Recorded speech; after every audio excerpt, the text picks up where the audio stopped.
All right, this is Honors Algebra 2 Pre-Calc. We're doing section 5.4 in Algebra 2, which is still completing the square, but this particular video is going to focus on graphing a quadratic from vertex form. So we already know that quadratics can be written as y equals ax squared plus bx plus c, as long as a is not 0, and that's a parabola, right? But there's another way using completing the square to write this, and it's called vertex form. So if you were to complete the square on ax squared plus bx plus c, right, you'd be able to write it as a, which is that factor that we pull out, and then in parentheses, x minus h quantity squared, which is the perfect square that you would have created when you completed the square, and then plus some constant k. And what that's going to do is it's going to give you a quadratic that has a vertex at h comma k, right?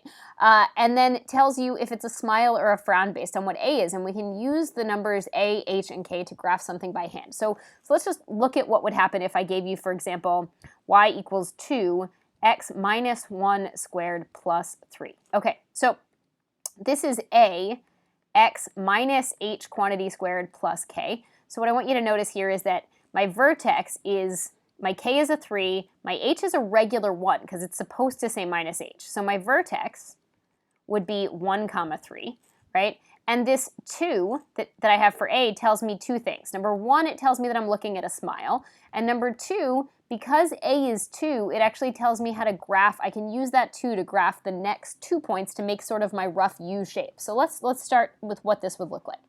If I plot the vertex, which is the, in a smile would be the minimum, right? I know my graph looks like this, so that's my vertex 1 comma 3. So here's 1 comma 3, that's my vertex. But then here's a cool thing. If you go 1 unit left and right from that vertex, and then a units either up or down, up if a is positive and down if a is negative, you can get the other 2 points that you would want in order to just graph the beginnings of this parabola. So if I go left 1 and up 2, I get a point right here. And if I go right 1 and up 2, and the reason I'm going up 2 is because a is 2, right? I get 3 points total, and those 3 points are the bottom part of the U in my parabola. And I'm going to draw this terribly because I draw terribly, but that's fine. Okay, now you can't keep doing that over 1 up 2 thing, because if you did that, your graph would actually be an absolute value, not a parabola. But it's a good way to roughly sketch a graph by hand, and I can show you that if we put that in the calculator real quick too. Sorry, the calculator is frozen. There we go. All right. There we go. Okay, so come on, calculator. Okay, so if we were to put in 2, come on, calculator, why are you frozen? Okay, yeah, it's not functioning quickly today, which is going to be slightly frustrating. I put a parenthesis. Let's see when it takes effect. Okay, x minus 1, close the parenthesis, quantity squared. There we go, plus 3. Come on, you can do it. All right, so if I zoom 6, which is similar to the window that I have here, we should get a graph. See if it's going to get there eventually. There we go. And there's our graph, right? So similar to the graph that you can see that I drew, and actually weirdly faster by hand because the calculator was real slow. All right, so let's walk through E6. So we have g of x equals 2x squared plus 12x plus 13. We're going to write it in vertex form by completing the square, but notice I wasn't asked to complete the square. I just have to know that that's the skill I need. I'm going to give the coordinates of the vertex and the equation of the axis of symmetry. Wait, let's go back there for a sec. The axis of symmetry is just x equals h. And that makes sense if you think about it, because the vertex happens at whatever the x coordinate is. So x equals 1 is the axis of symmetry, right? Okay. So we're going to write this in vertex form, identify the vertex and axis of symmetry, and then discuss the transformations from the regular old x squared to this function.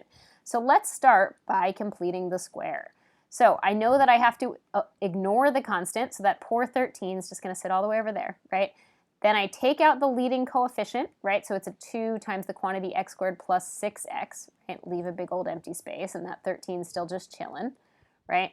And then I'm going to do that triangle step. So I'm going to divide this by 2 and get a positive 3, and then I'm going to square it, which is going to give me a plus 9. But I didn't really just add 9. I actually added 18, right? 2 times 9. That's what I added. So I'm going to write a minus 18 out here. And what that's going to give me is a g of x that is 2x plus 3, quantity squared, minus a 5. So that's my vertex form, right? So now when I'm asked to identify my vertex, this is supposed to be x minus h, which means if it's a plus 3, my h is a negative 3. and this is supposed to be plus k, which means my k is a -5. So my vertex is -3 comma -5. My axis of symmetry is x equals -3. And when I sketch a graph, so they actually don't ask me to graph it, but I'm going to show you what the graph would look like anyway, and then we'll discuss the transformations. Let me actually move my graph over a little so that we have some room. Okay, so if I graph this, right, what's happening is my vertex is at -3, which is here, -5, right, -3, -5. I see that this is a smile because 2 is positive. So I'm going to go left 1 up 2, right 1 up 2, and there's my graph, right? So there's my crappy version of this graph, but you get the gist. Okay, so clearly I can't graph, we all know. Okay. If I graphed the original x squared, I'd get 0, 0, 1, 1, 2, 4, right? We've seen this before. Okay, so this is the original. This is x squared. If you were going to discuss these transformations, right, you can discuss the transformations the same way we did in 2.7, right? So when we discuss the transformations, they happen in the order that they happen to the x, right? So the first thing that's going to happen is this +3 on the inside. So the first thing that's going to happen is we're going to go 3 units to the left. So first transformation is we're going to slide 3 units left, right? And you can see that, sure enough, 1, 2, 3 units to the left, right? Second thing that's going to happen is this vertical stretch by a factor of 2. And you can see that where this thing went over 1 up 1 and over 1 up 1, this went over 1 and up 2. That's a vertical stretch by 2. And then the last thing that's going to happen, right, the last thing that's going to happen is down 5. Right, so slide down 5 or translate down 5, whatever you want to say.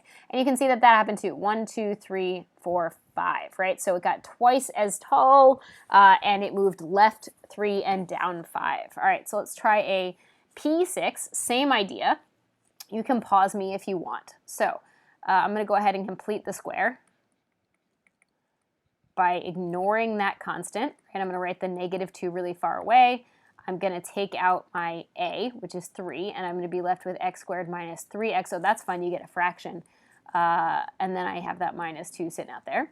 So when I do my triangle step, right, I divide by 2, and I'm going to get -3/2, so good times, right, which means I'm adding 9/4. But I didn't really add 9/4, I actually added 27/4. So out here, right, so what I actually added was 3 times 9/4, which is 27/4. So out here I'm going to subtract 27/4, right?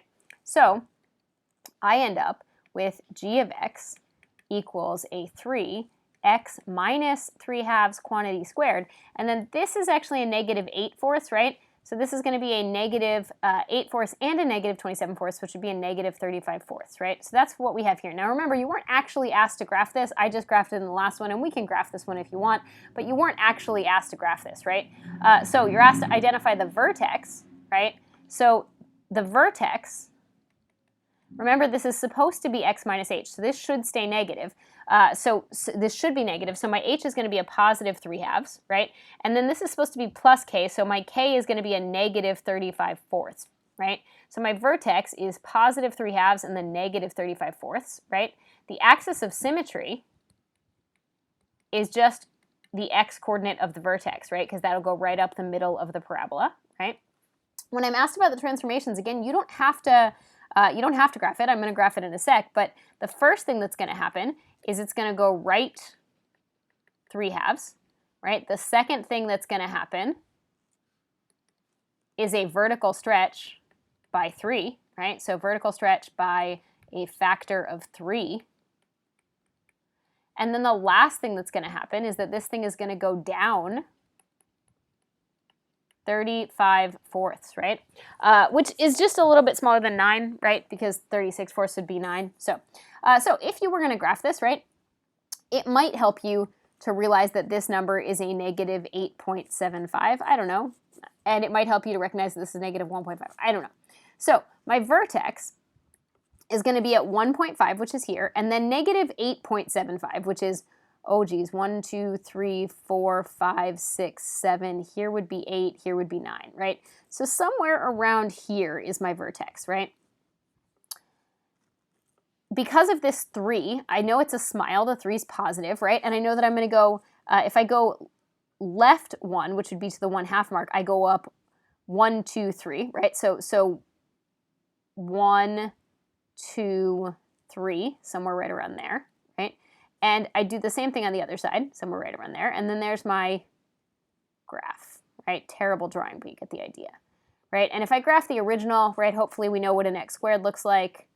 The original is considerably wider, right? So again, what we can see is happening, right? If we look at this, first thing that's happening is going right 1.5, which happened, right? Then this thing gets taller because see how this is rising for every 1 unit you get over, it rises 3 as opposed to 1 and 1, right? And then shift down 8.75. Well, sure enough, that takes you right there, right? And that's the gist. Cool. All right, so that's it for this video.